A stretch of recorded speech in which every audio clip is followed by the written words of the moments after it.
मनसे अध्यक्ष राज ठाकरे आज काळाराम मंदिरामध्ये जाणार आहेत। राज ठाकरे सकाळी 9 वाजता संपूर्ण कुटुंबासह काळाराम मंदिरामध्ये आरती करणार आहेत। नाशिकमध्ये उद्या राज ठाकरेंच्या उपस्थितीमध्ये मनसेचा वर्धापन दिन साजरा होणार आहे।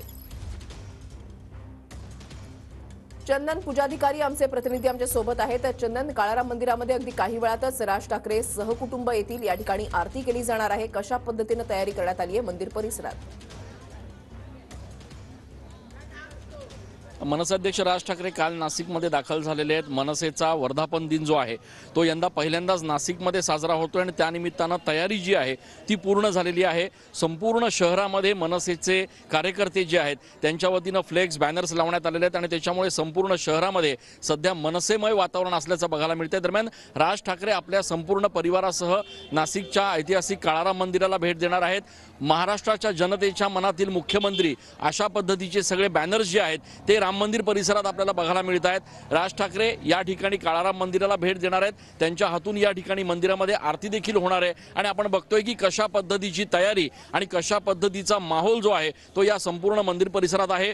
ढोल पथक या ठिकाणी तैनात करण्यात आलेला आहे। कार्यकर्त्यांची गर्दी आतापासूनच या ठिकाणी व्हायला लागलेली आहे। साधारण 9:30 ते 10च्या दरम्यान मनसे अध्यक्ष राज ठाकरे जे आहेत ते या ठिकाणी राम मंदिरात येणार आहेत।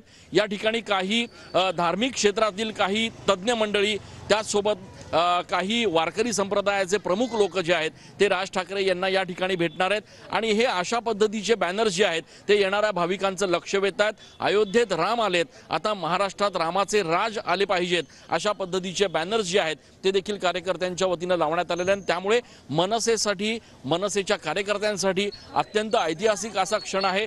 पहिल्यांदाच मनसेचा वर्धापन दिन सोहळा जो आहे तो नाशिकमध्ये होतोय, तो उद्या या ठिकाणी पार पडणार आहे आणि त्या पार्श्वभूमीवर संपूर्ण शहरामध्ये सध्या वातावरण जे आहे ते मनसमय झालेले आहे। मनसे अध्यक्ष राज ठाकरे उद्याच्या सभेमध्ये काय बोलतात आणि काय भूमिका आगामी लोकसभा निवडणुकांच्या पार्श्वभूमीवर जाहीर करतात याकडे आता संपूर्ण राज्याचं लक्ष लागलेलं आहे। ऋषाली, नक्कीच धन्यवाद चंदन दिलेल्या सविस्तर माहिती।